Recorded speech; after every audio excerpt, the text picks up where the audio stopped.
Definiteness of purpose is the starting point of all achievement. Definiteness of purpose, combined with PMA, is the starting point of all worthwhile achievement.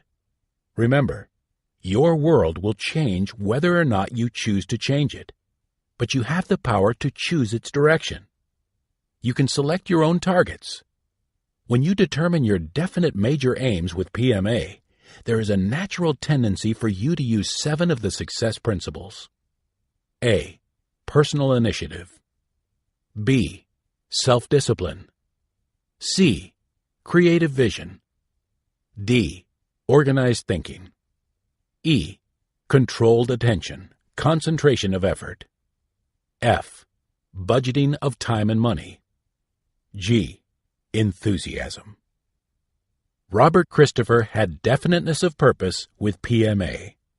Now let's see how the natural tendencies for these additional principles manifested themselves in this success story. For like many boys, Bob's imagination was stimulated while he read Jules Verne's thrilling imaginative story, Around the World in 80 Days. Bob told us, "I used to daydream a great deal, but when I grew older, I read 2 books on motivation, Think and Grow Rich and The Magic of Believing." Around the world in 80 days. Now, why couldn't I go around the world on $80? I believed that any given aim could be accomplished if I had faith and confidence that it could be. That is, if I started from where I was to get where I wanted to be. I thought, others had worked on freighters to earn their transatlantic passages and hitchhiked all over the world, so why couldn't I? And then Bob took his fountain pen from his pocket and wrote on a piece of notepaper a list of the problems with which he would be faced. Also, he made notes of what he thought were workable answers to each. Now, Bob Christopher was an expert photographer, and he did have a camera. It was a good one at that. When he reached his decision, he went into action. A. Entered a contract with Charles Pfizer Company, a large pharmaceutical company, to collect soil samples from the various countries he intended to visit. B. Obtained an international driver's license and a set of maps in return for a promised report on Middle East road conditions. C. Picked up Siemens papers.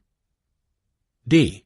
Obtained a letter from the New York City Police Department to prove that he had no criminal record. E. Arranged for a youth hostel membership. F.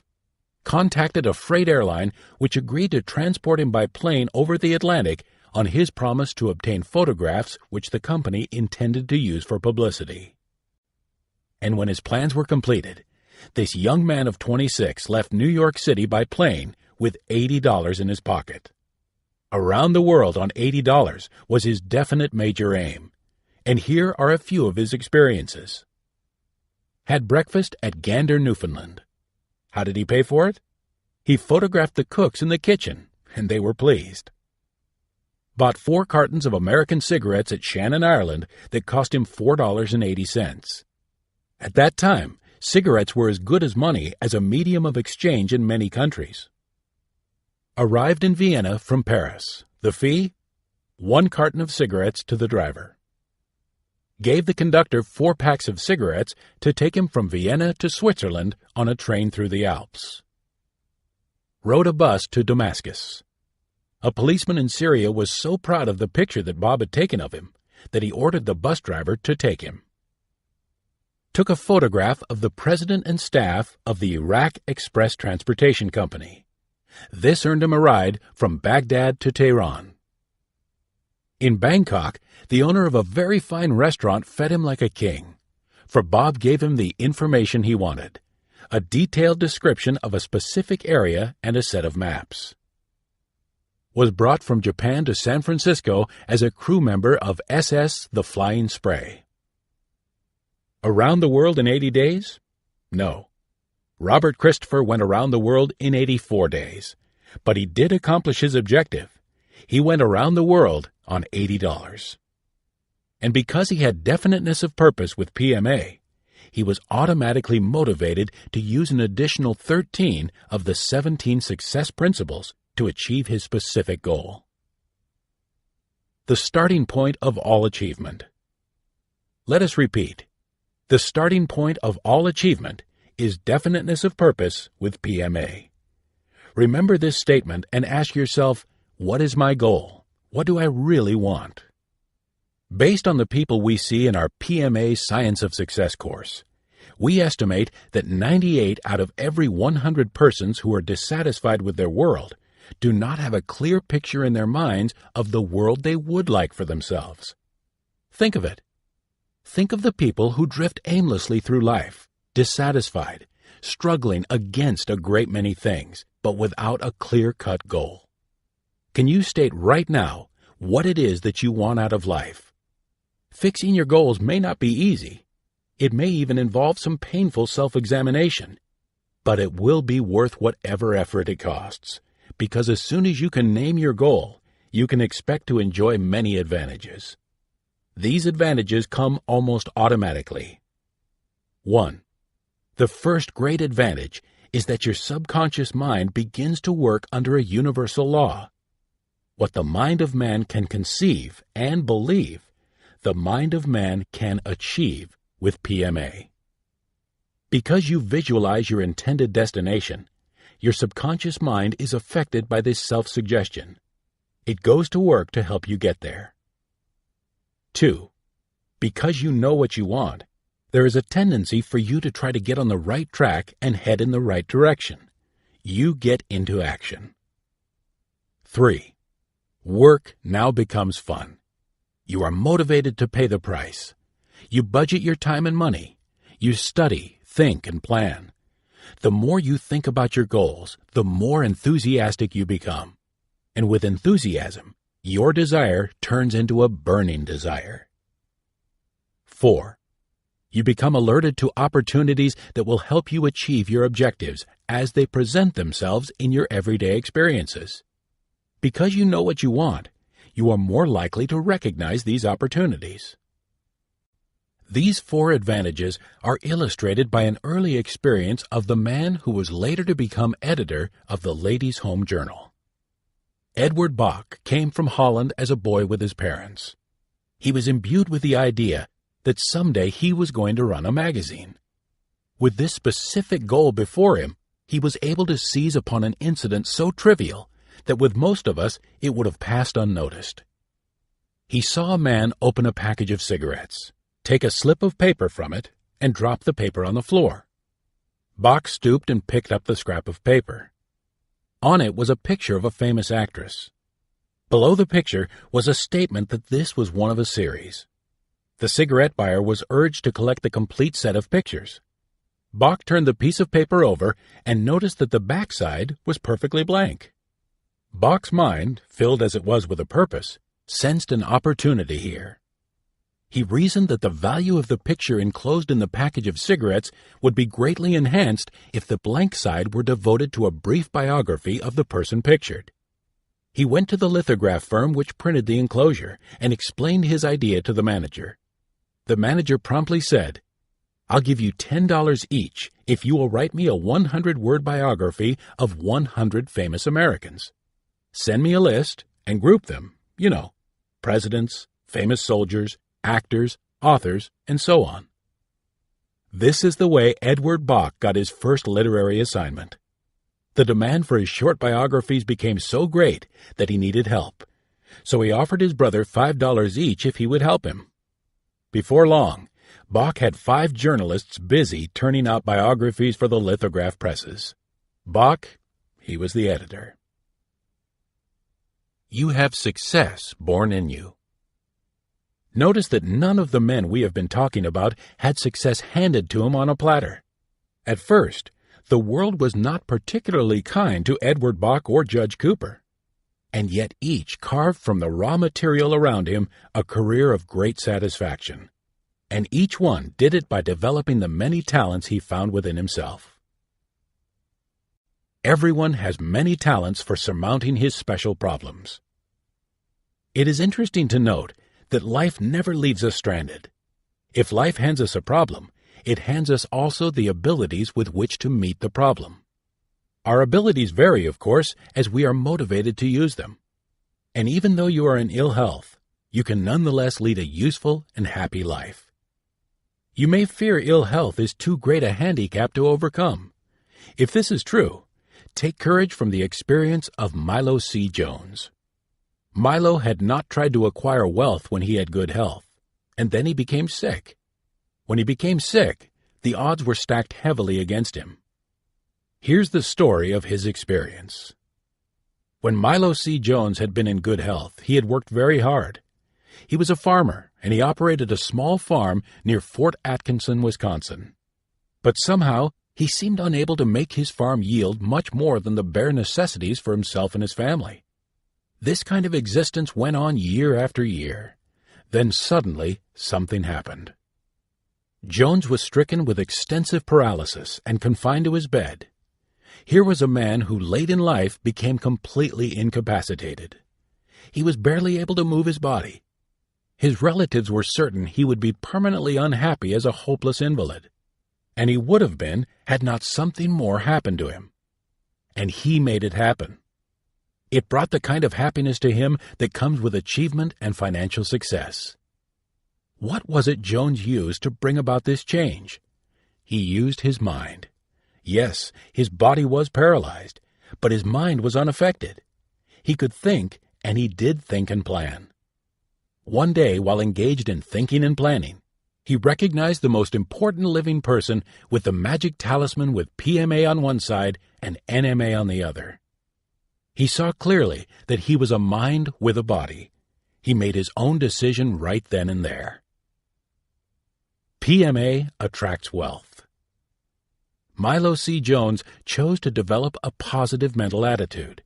He chose to be hopeful, optimistic, happy, and to convert creative thinking into reality by starting right from where he was.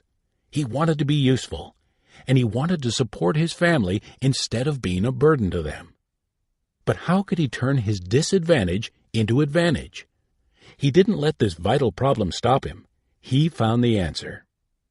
First, Jones counted his blessings.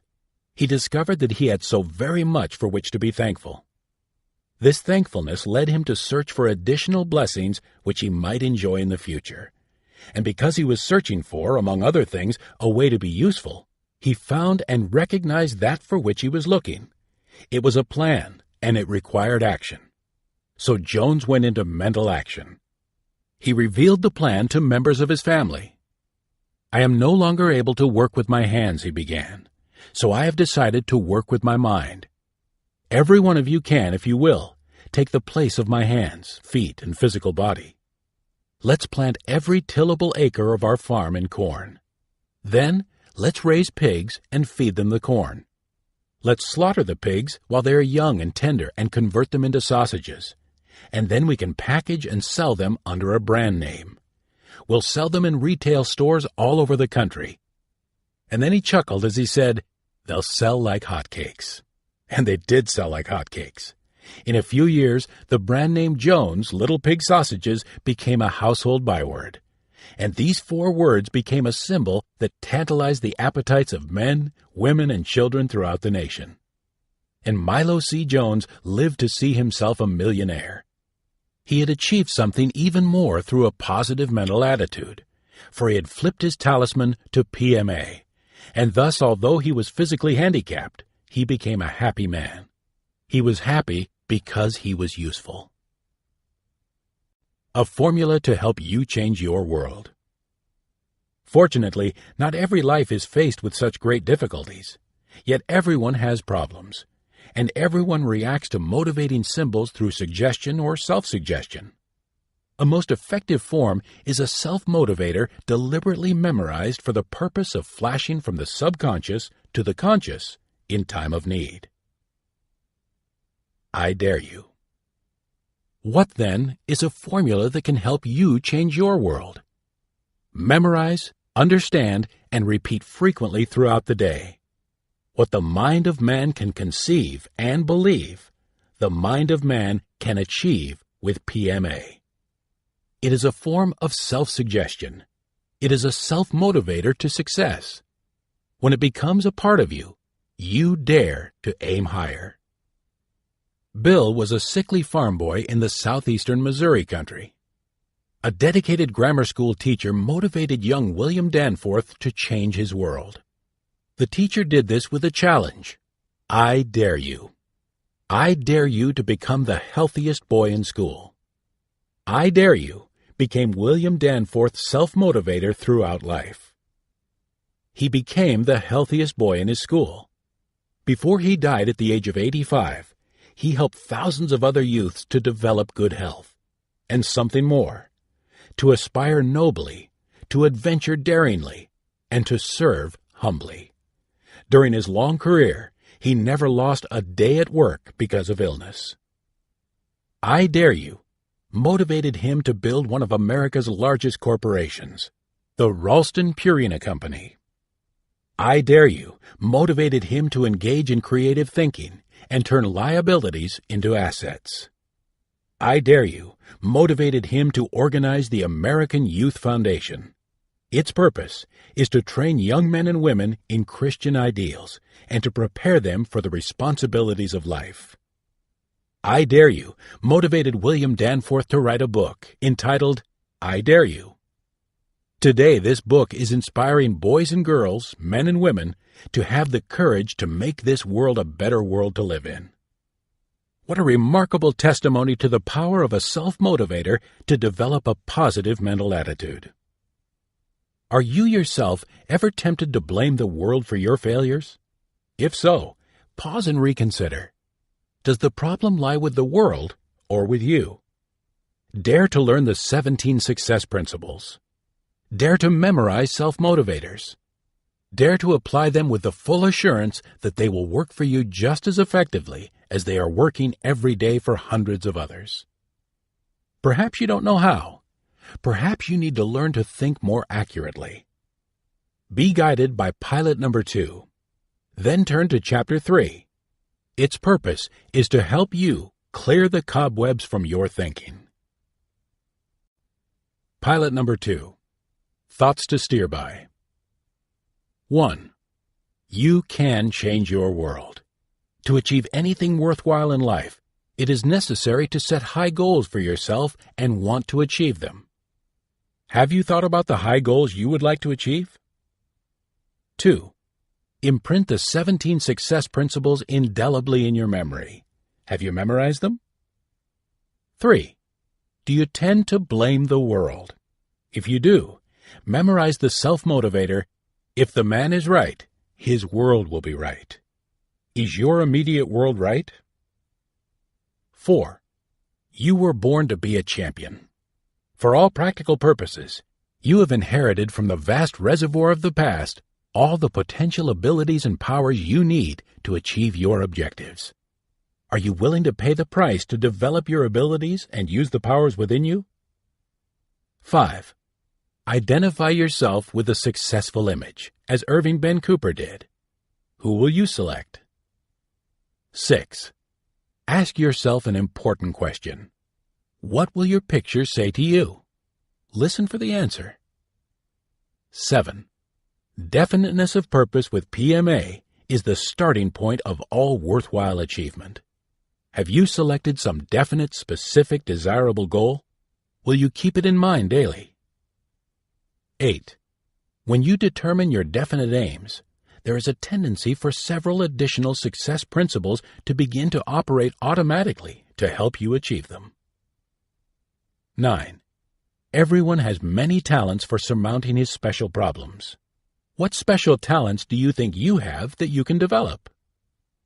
10. Here is a formula that has helped many to change their world. What the mind of man can conceive and believe, the mind of man can achieve with PMA. Have you memorized this formula?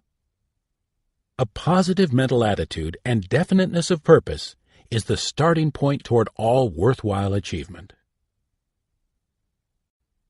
Chapter 3. Clear the cobwebs from your thinking. You are what you think. But what do you think? How orderly are your thought processes? How straight is your thinking? And how clean are your thoughts? There are certain mental cobwebs that clutter up the thinking of almost everyone, even the most brilliant minds. Negative feelings, emotions, passions, habits, beliefs, and prejudices. Our thoughts become entangled in these webs. Sometimes we have undesirable habits and we want to correct them, and there are times when we are strongly tempted to do wrong. Then, like an insect caught in a spider's web, we struggle to get free. Our conscious will is in conflict with our imagination and the will of our subconscious mind. The more we struggle, the more we become entrapped. Some persons give up and experience the mental conflicts of a living hell. Others learn how to tap and use the powers of the subconscious through the conscious mind. They are victorious, and success through a positive mental attitude teaches you how to tap and use these powers. An insect may not be able to avoid being caught in the spider's web, and when once trapped, it is unable to free itself. There is one thing, however, over which each person has absolute inherent control, and that is his mental attitude. We can avoid mental cobwebs, we can clear them, and we can sweep them away as they begin to develop. We can free ourselves when once enmeshed, and we can remain free. You do this by accurate thinking with PMA. Accurate thinking is one of the 17 success principles revealed in Success Through a Positive Mental Attitude. To think accurately, you must use reason. The science of reasoning, or accurate thinking, is called logic. One can learn it from books written specifically on this subject, such as The Art of Clear Thinking by Rudolf Flesch, Your Most Enchanted Listener by Wendell Johnson, Introduction to Logic by Irvin Copey, and The Art of Straight Thinking by Edwin Levitt Clark. These books can be of immense practical help. But we don't act from reason alone. An action based on common sense is the result of more than just reason. It depends upon habits of thought and action, intuitions, experiences, and other influences such as tendencies and environment. One of the cobwebs of our thinking is to assume that we act from reason alone, when in reality, every conscious act is the result of doing what we want to do. We make decisions. There is a tendency, when reasoning, to draw conclusions favorable to the strong inner urges of our subconscious mind. And this tendency exists in everyone, even the great thinkers and philosophers. In 31 BC, a Greek philosopher who lived in a city on the Aegean Sea wanted to go to Carthage. He was a teacher of logic. Therefore, he contemplated reasons in favor of making the voyage and reasons against it. For every reason as to why he should go, he found that there were many more reasons why he shouldn't. Of course, he would be seasick. The boat was so small that a storm might jeopardize his life. Pirates with swift-sailing vessels were lying in wait off Tripoli to prey upon merchant vessels. If his ship were captured by them, they would take his worldly goods and sell him into slavery. Discretion indicated that he should not make the trip, but he did. Why? Because he wanted to. It so happens that emotion and reason should be in balance in everyone's life. Neither should always hold the controlling hand. So sometimes it is good to do what you want to do instead of what reason fears. As to this philosopher, he had a most pleasant journey and arrived back home safely. Then there was Socrates, the great Athenian philosopher who lived from 470 BC to 399 BC. He has gone down in history as one of the outstanding thinkers of all time. Wise as Socrates was, there were cobwebs in his thinking too. As a young man, Socrates fell in love with Xantippe. She was very beautiful. He wasn't good-looking, but he was persuasive. Persuasive individuals seem to have the ability to get what they want. Socrates was successful in persuading Xantippe to marry him. Are you seeing only the mote in the other fellow's eye? After the honeymoon was over, things didn't go along so well at his house. His wife began to see his faults, and he saw hers. He was motivated by egoism. He was selfish. She was always nagging him. Socrates reportedly said, "My aim in life is to get on well with people. I chose Xantippe because I knew if I could get on well with her, I could get along with anyone." That is what he said, but his actions disproved his words. It is questionable that he tried to get on well with more than a few. When you always try to prove to persons whom you meet that they are wrong, you repel rather than attract, as Socrates did. Yet he said that he endured Xantippe's nagging for his own personal self-discipline. But he would have developed real self-discipline had he tried to understand his wife, and to influence her through the same considerate attentions and expressions of love that he used in persuading her to marry him. He didn't see the beam in his own eye, but he saw the mote in Xantippe's eye. Of course, Xantippe wasn't blameless either. Socrates and she were just like many husbands and wives living today. After their marriage, they neglect to continue to communicate their true feelings of affection, understanding, and love to each other.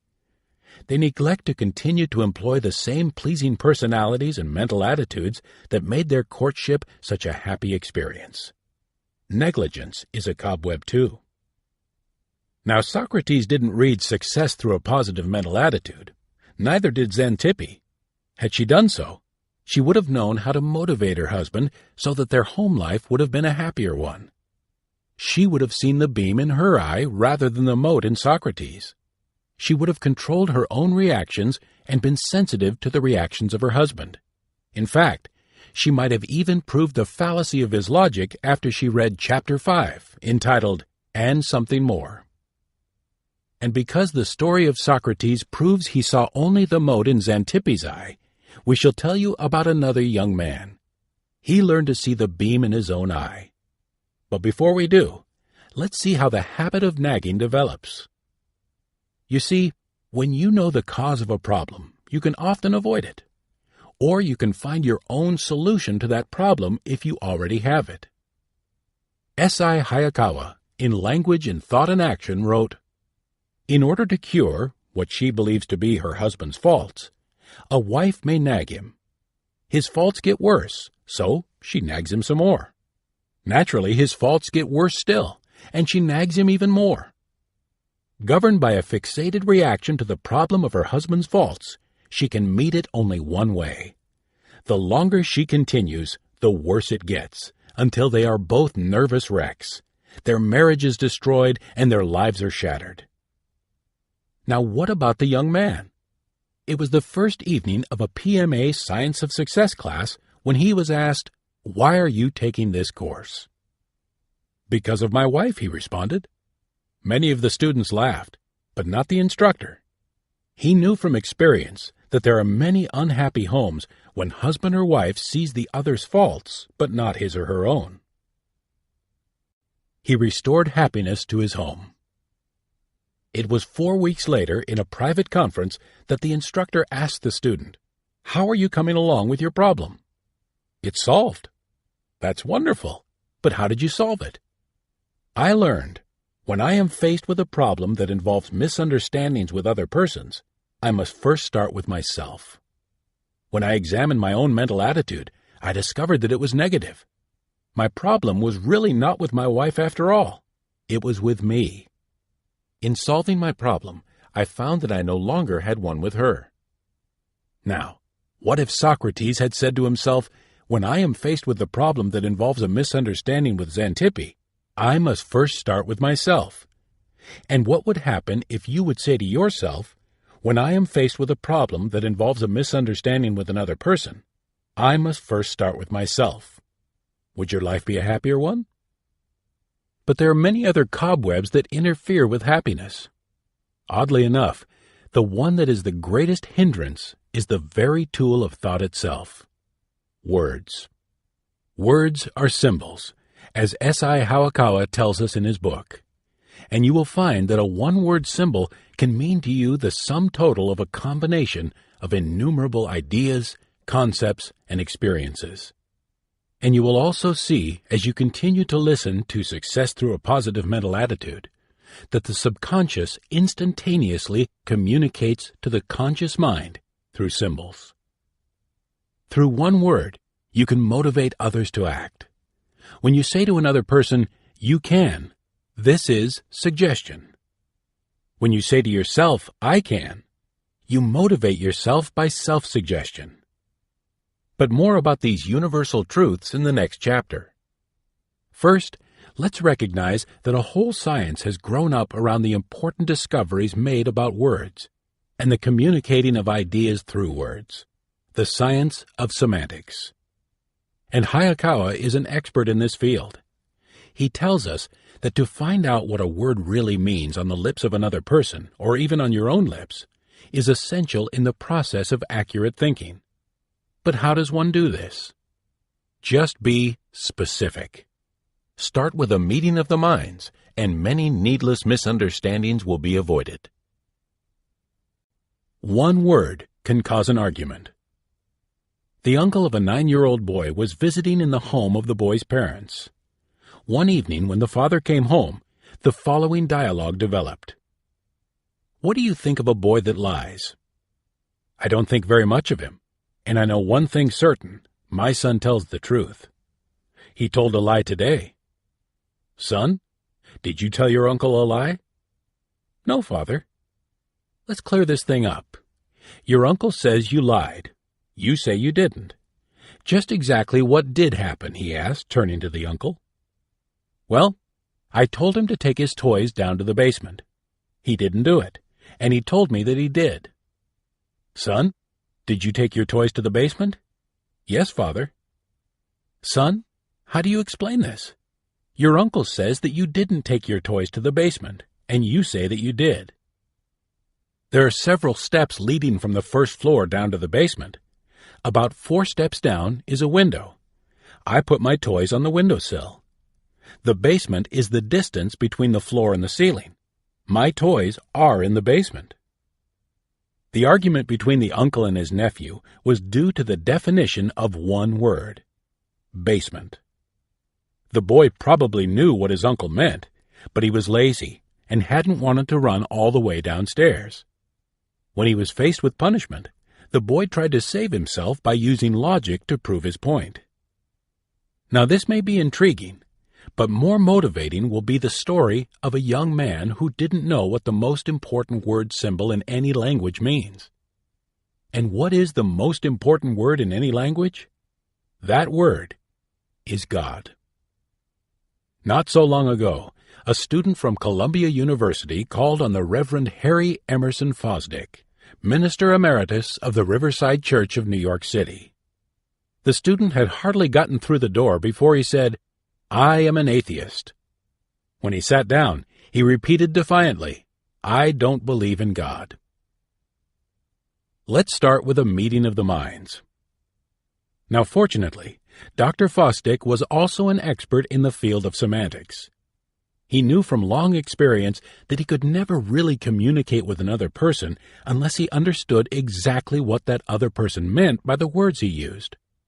He also knew that it was necessary for the other person to comprehend his meaning.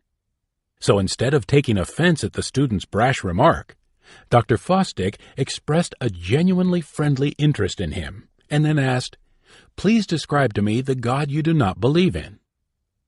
The young man had to think, as everyone has to think when he is asked a question that doesn't cause a reflex yes or no answer. Dr. Fosdick knew that the right question could sweep strong cobwebs of negative thinking out of the youth's mind.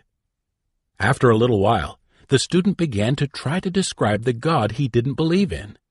In so doing, he gave the minister a very clear picture of the God he rejected. "Well," said Dr. Fosdick when the student had finished, "if that is the God you don't believe in, I don't believe in him either. So we are both atheists. Nevertheless," he continued, "we still have the universe on our hands. What do you make of it? Its formation, its meaning?" Before the young man left Dr. Fosdick, he discovered that he was not an atheist at all, but a very good theist. He did believe in God. Now, Dr. Fosdick had not been thrown by the undefined use of a word. In this instance, he helped sweep away the cobwebs of the young man's thinking by asking him questions. The simple, clear response as to what the young man didn't believe in was enough to allow a meeting of the minds. The second question directed the youth's thoughts into the proper channels, and it gave Dr. Fosdick an opportunity to explain his meaning of the universal God. Frog legs taught him logic. As we have seen, the student reached two entirely different conclusions. Each was based on a different premise. Cobwebs will interfere with accurate thinking and cause you to reach a wrong conclusion when you start with a false premise. W. Clement Stone had an amusing experience with this, which he describes as follows. As a boy, I enjoyed eating frog legs. One day at a restaurant, I was served jumbo frog legs and didn't like them. Then and there, I decided that I didn't like large frog legs. Some years later, I was at a quality restaurant in Louisville, Kentucky, and saw frog legs on the menu. My conversation with the waiter was as follows. "Are these small frog legs?" "Yes, sir." "Are you sure? I don't like the large ones." "Yes, sir." "If they're the small ones, that'll be fine for me." "Yes, sir." When the waiter brought the entree, I saw that they were jumbo frog legs. I was irritated and said, "These aren't the small frog legs." "These are the smallest we could find, sir," the waiter responded. Rather than be unpleasant, I ate the frog legs, and I enjoyed them so much that I wish they had been larger. I learned a lesson in logic. In analyzing the matter, I realized that my conclusions about the merits of large and small frog legs had been based on the wrong premise. It wasn't the size of the frog legs that made them distasteful. It was the fact that the jumbo frog legs I had eaten the first time hadn't been fresh. I had associated my distaste for jumbo frog legs with size rather than with spoilage. Now we see that cobwebs prevent accurate thinking when we start with the wrong premise. So many persons think inaccurately when they allow all-embracing word symbols to clutter up their minds with false premises. Such words or expressions as always, only, never, nothing, every, everyone, no one, can't, impossible, either, or are most frequently false premises. Consequently, when they are so used, their logical conclusions are false. Necessity plus PMA can motivate you to succeed. Now there is one word which, when used with PMA, motivates a person to honorable achievement. When used with NMA, it becomes the excuse for lies, deception, and fraud. Necessity is the word.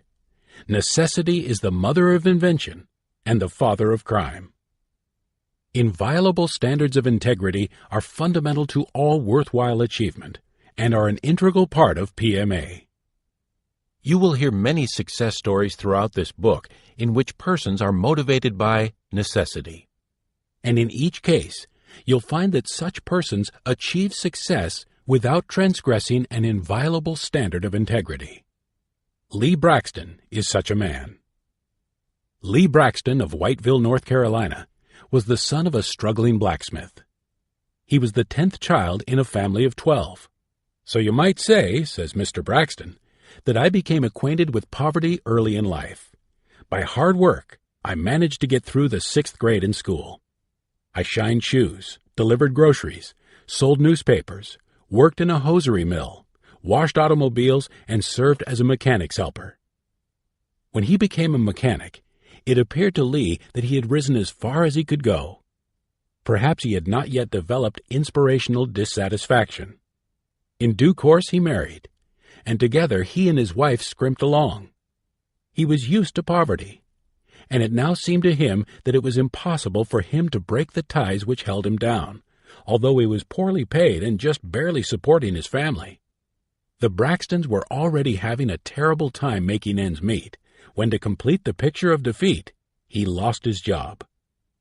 His home was about to be taken from him because he was unable to meet the mortgage payments. It seemed a hopeless situation. But Lee was a man of character. He was also a religious man, and he believed that God is always a good God. So he prayed for guidance. As if in answer to his prayer, he received the book Think and Grow Rich from a friend. This friend had lost his job and his home in the Depression, and he had been motivated to recoup his fortune after reading Think and Grow Rich. Now Lee was ready. He read the book again and again. He was searching for financial success. He said to himself, "It seems to me there is something I have to do. I have to add something. No book will do it for me. The first thing I must do is develop a positive mental attitude regarding my abilities and my opportunities. I must certainly choose a definite goal. When I do, I must aim higher than I have in the past. But I must get started. I'll begin with the first job I can find." And he looked for a job and found one. It didn't pay much to start. But it wasn't many years after he had read Think and Grow Rich that Lee Braxton organized and became president of the First National Bank of Whiteville, was elected mayor of his city, and engaged in many successful business enterprises. You see, Lee had aimed high, in fact very high. He had taken as his major purpose the goal of being rich enough to retire at the age of 50. He achieved this goal 6 years ahead of time, retiring from active business with substantial wealth and a fine independent income at the age of 44. Today, Lee Braxton is leading a useful life. He is devoting his entire efforts to helping Oral Roberts, the evangelist, in his ministry. Now, the jobs that he took and the investments he made in climbing from failure to success are not important here. What is important is that necessity motivates a man with PMA to action without transgressing recognized inviolable standards. An honest man won't deceive, cheat, or steal because of necessity. Honesty is inherent in PMA. Necessity, NMA, and crime. Now contrast such a man with the many thousands of persons with NMA who are imprisoned because of stealing, embezzling, or other crimes. When you ask them why they stole in the first place, their answer invariably is, "I had to." And that's how they landed in prison. They allowed themselves to become dishonest because cobwebs in their thinking caused them to believe that necessity forces one to become dishonest. Some years ago, Napoleon Hill, while doing personal counseling in the prison library in the Federal Penitentiary at Atlanta, had several confidential talks with Al Capone. In one of these talks, the author inquired, "How did you get started in a life of crime?" Capone answered with one word: necessity. Then tears came into his eyes and he choked up. He began to tell of some of the good things he had done which the newspapers had never mentioned. Of course, these seem insignificant compared to the evil that is attributed to his name. That unfortunate man wasted his life, destroyed his peace of mind, undermined his physical body with deadly disease, and spread fear and disaster in the path he followed. All because he never learned to clear the cobwebs of his thinking regarding necessity. And when Capone told of his good deeds, which he implied offset to some degree the wrongs he had done, he clearly indicated another cobweb which was preventing him from thinking accurately. While a man can neutralize the evil he has done by true repentance, followed by a life of good deeds, Capone was not such a man. But there was such a man. He was a teenage problem child, yet his mother never lost hope even though many of her specific prayers for him seemed unanswered. And she never lost faith, regardless of her son's escapades or wrongdoing. He was a teenage problem child. This young man became an educated, intellectual, passionate, and sensual teenage problem child. He took pride in being first, even in evil. It is said that he disobeyed his parents and teachers, lied and deceived, committed petty thefts, cheated in gambling, indulged in alcoholic and sexual excesses. Yet because of his mother's constant and earnest pleas to him to mend his ways, he struggled to find himself even before he reached the lowest point in his moral life. Sometimes he was filled with shame by the knowledge that men with less education were able to resist temptations which he thought he was powerless to resist. And because he was educated, and because he was searching, he studied the Bible and other inspirational books of his day. Even so, he lost many battles with himself. And then one day he won the battle that turned the tide to personal victory. This is what happens when a person keeps trying. It was during a period of remorse when he was overcome with self-condemnation that he overheard a conversation in which one voice said, "Take up and read." He reached for the nearest book, opened it, and read, "Let us walk honestly, as in the day, not in rioting and drunkenness, not in chambering and wantonness, not in strife and envying. But put ye on the Lord Jesus Christ, and make not provision for the flesh to fulfill the lusts thereof." It often happens. After a person suffers a serious defeat in a personal battle with himself, he may at that point be ready. His remorse can be so emotional and sincere that he is motivated to take immediate action and through perseverance make the change that keeps him on the road to a complete victory. Now this young man was ready. And once he made his irrevocable decision, he had peace of mind. He believed that divine power would help him overcome the sins which he had previously fought in vain, and he developed a deep spirituality. His subsequent life proved this by results. The young man devoted himself to God and the service of his fellow men. It is because of what he had been and what he became that he is considered a man who has had a most powerful influence in giving hope even to the hopeless. Augustine was his name, and he was made a saint. It is well known that the power of the Bible has been instrumental in changing even the attitudes of human derelicts from negative to positive. And because of the special power in this written word, they were inspired to clear the cobwebs from their thinking.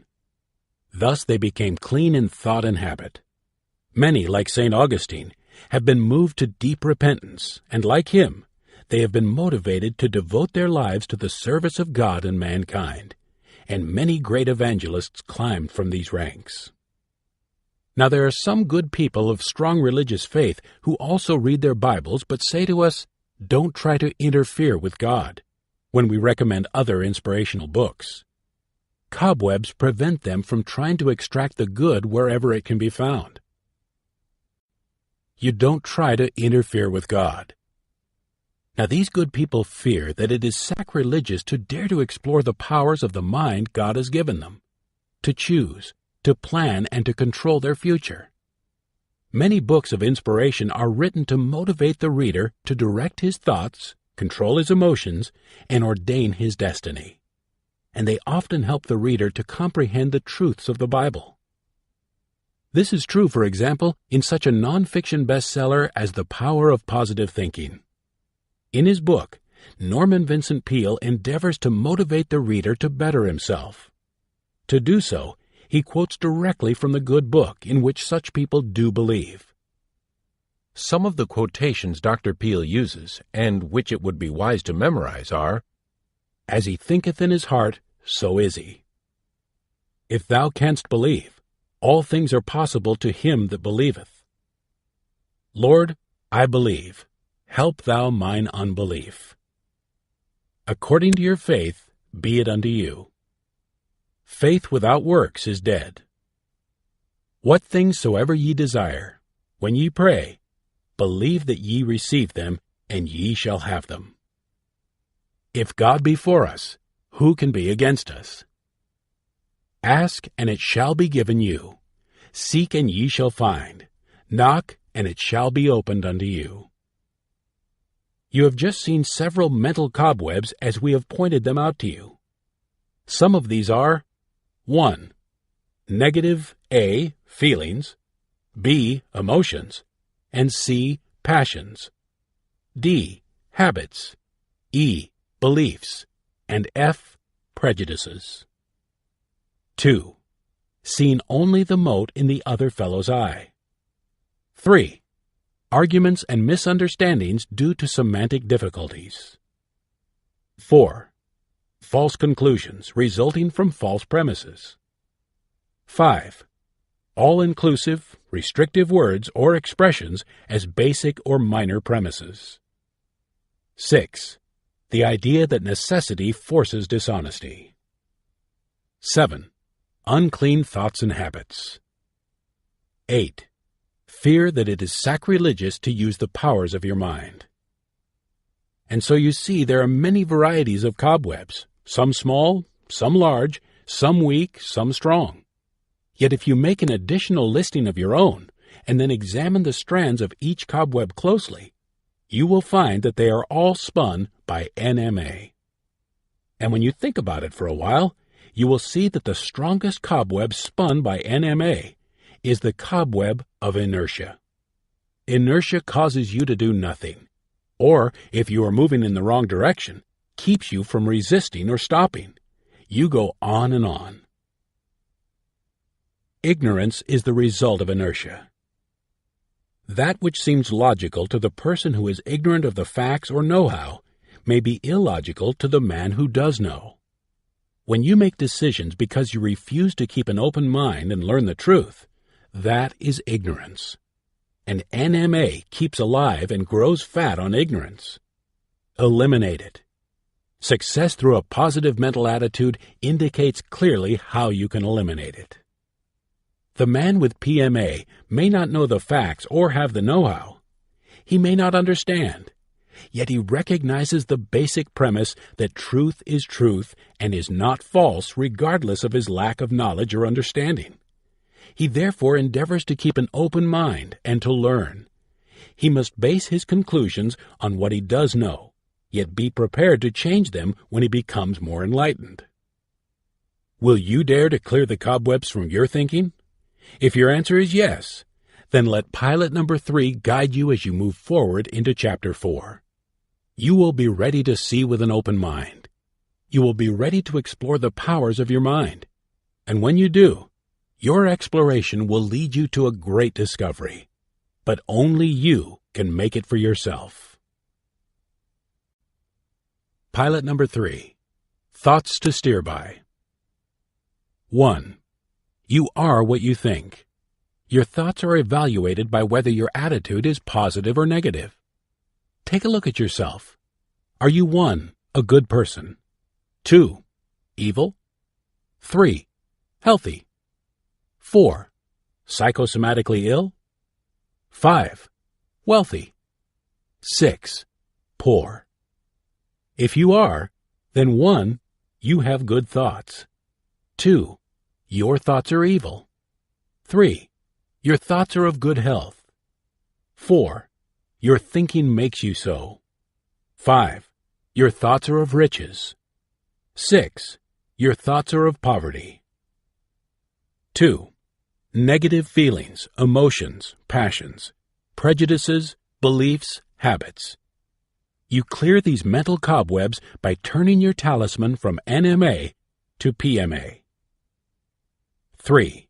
You can clear the mental cobwebs of negative passions, emotions, feelings, tendencies, prejudices, beliefs, and habits by flipping your invisible talisman from NMA to PMA. You will learn how as you respond to what you hear in Success Through a Positive Mental Attitude. 4. When you are faced with a problem that involves a misunderstanding with other persons, you must first start with yourself. 5. One word can cause an argument, develop misunderstanding, generate unhappiness, and end in misery. One word with PMA, when compared to the same word with NMA, brings opposite effects. One word can bring peace or war, yes or no, love or hate, integrity or dishonesty. 6. Let's start with a meeting of the minds. When Dr. Fosdick brought about a meeting of the minds, the young man himself concluded that he was not an atheist. He did believe in God. 7. Frog Legs taught him logic. When you reason by inference, be certain that your major and minor premises are correct. 8. Such all-inclusive restrictive words as always, only, never, nothing, every, everyone, no one, can't, impossible, should be eliminated as premises in reasoning until you are certain that they are correct. 9. Necessity is the word. Does necessity motivate you to high achievement through your personal honesty and integrity, or does necessity motivate you to try to get results through deception or dishonesty? 10. A teenage problem child. You may know one, but don't give up hope. He may not become a saint, but someday he may make his world and your world a better world to live in. 11.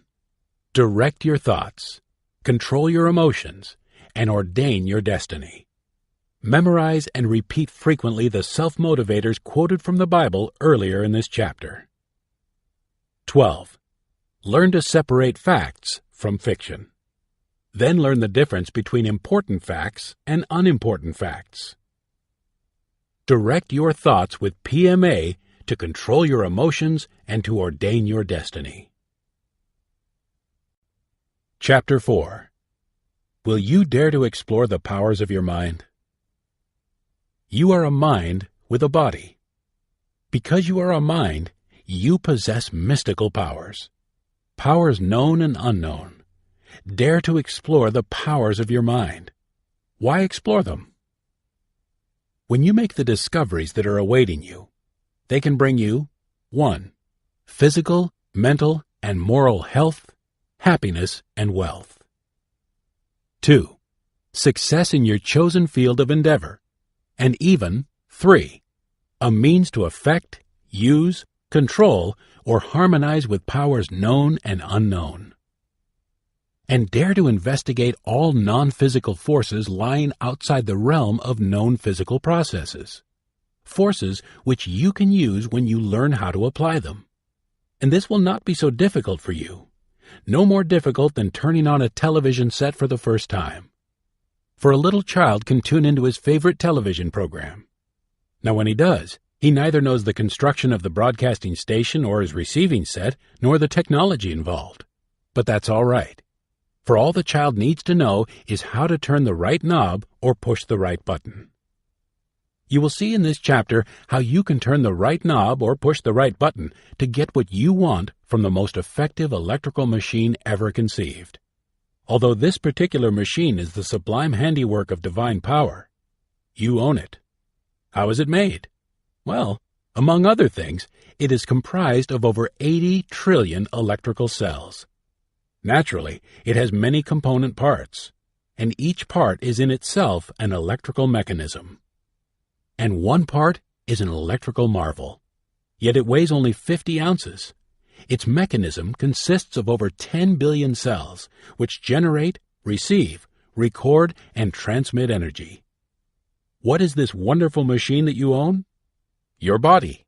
You are and will be the same you, even though you lose an arm, an eye, or other parts of your body.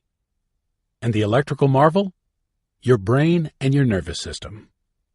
It is the mechanism through which your body is controlled and through which your mind functions. And your mind, it too has parts. One is known as the conscious and the other the subconscious. They synchronize, they work together. Scientists have learned a great deal about the conscious mind.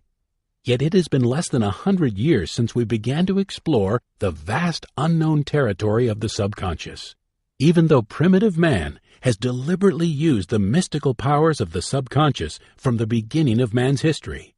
And even today, the Aborigines of Australia and other primitive peoples do so to a very great extent. Let's start exploring now. Day by day, in every way, I'm getting richer and richer. Let's begin by accompanying Bill McCall of Sydney, Australia, on a journey from failure and defeat to success and achievement. It was at the age of 19 that Bill started a business of his own, hides and skins. He failed. At the age of 21, he ran for federal Congress, and again he failed. Now it seems that instead of crushing him, these and other defeats motivated this young Australian to develop inspirational dissatisfaction. So he began searching for rules of success. You see, Bill McCall wanted to become rich, and he thought he could find rules for acquiring wealth in inspirational books.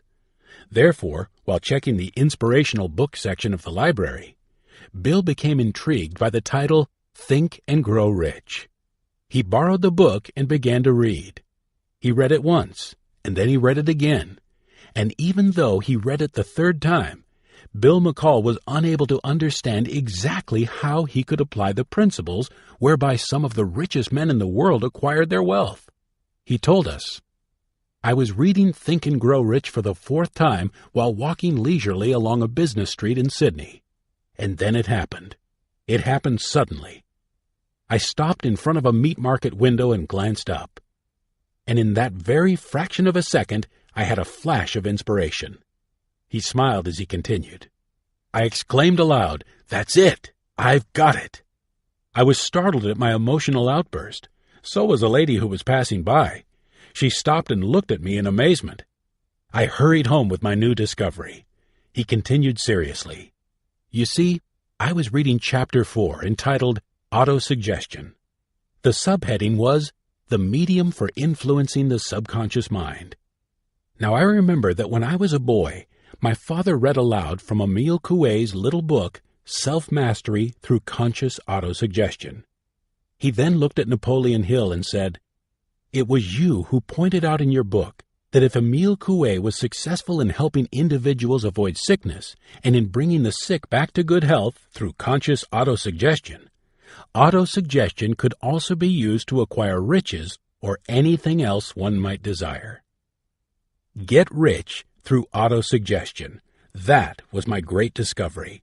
It was a new concept to me." McCall then described the principles. It almost seemed as if he had memorized them from the book itself. "You know, conscious autosuggestion is the agency of control through which an individual may voluntarily feed his subconscious mind on thoughts of a creative nature, or, by neglect, permit thoughts of a destructive nature to find their way into the rich garden of his mind.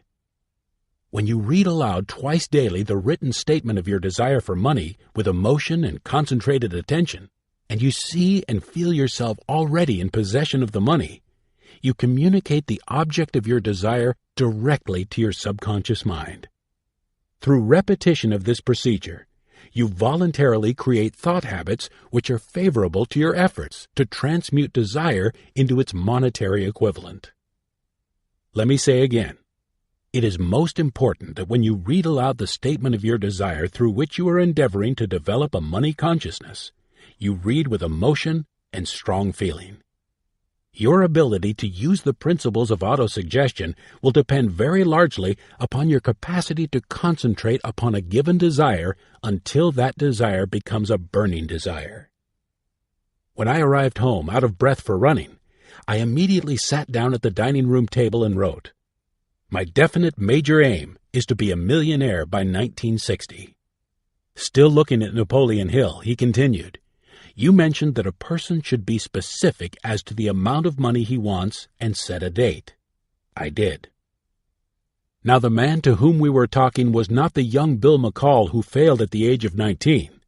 He became known as the Honorable William V. McCall, the youngest man ever to become a member of the Australian Parliament, as the former chairman of the board of directors of the Coca-Cola subsidiary in Sydney, and as the director of 22 family-owned corporations. And as to riches, he became a millionaire, and quite as rich as some of the men he had read about in the book from which he got the inspiration to explore the power of his subconscious mind with self-suggestion. Incidentally, he became a millionaire 4 years ahead of schedule. Day by day, in every way, I am getting better and better. You will note we use the word self-suggestion as being synonymous with the term conscious autosuggestion used by Emile Coué. McCall remembered that when he was a boy, his father had benefited from a great discovery found in a book of his day, a discovery that every man, woman, and child can effectively employ when he finds it for himself. Like Bill McCall and his father, you too can properly employ the power of conscious autosuggestion. Now, conscious autosuggestion was revealed to Emile Coué because he dared to explore the powers of his own mind and the minds of others. Before he made his great discovery, he used hypnosis to cure the physical illnesses of his patients. But after making his great discovery, which was in reality based on a simple natural law, he abandoned the use of hypnosis. And how did he find and recognize this natural law? Emile Coué's great discovery was made when he found the answer to some questions he asked himself. They were: Question number 1. Is it the suggestion of the doctor, or is it the suggestion of the mind of the patient that affects a cure? Answer: Coué proved conclusively that it was the mind of the patient that subconsciously or consciously made the suggestion to which his own mind and body reacted. Without either unconscious autosuggestion or conscious autosuggestion, external suggestions are not effective. Question number 2. If the suggestion of the doctor stimulates internal suggestion of the patient, why can't the patient use healthful, positive suggestions on himself? And why can't he refrain from harmful negative suggestions? The answer to his second question came quickly. Anyone, even a child, can be taught to develop a positive mental attitude. The method is to repeat positive affirmations, such as, "Day by day, in every way, through the grace of God, I am getting better and better." Throughout Success Through a Positive Mental Attitude, you will see many self-motivators which you can use for your own self-suggestion. And if by now you don't know how to use self-suggestion, you will before you complete this book.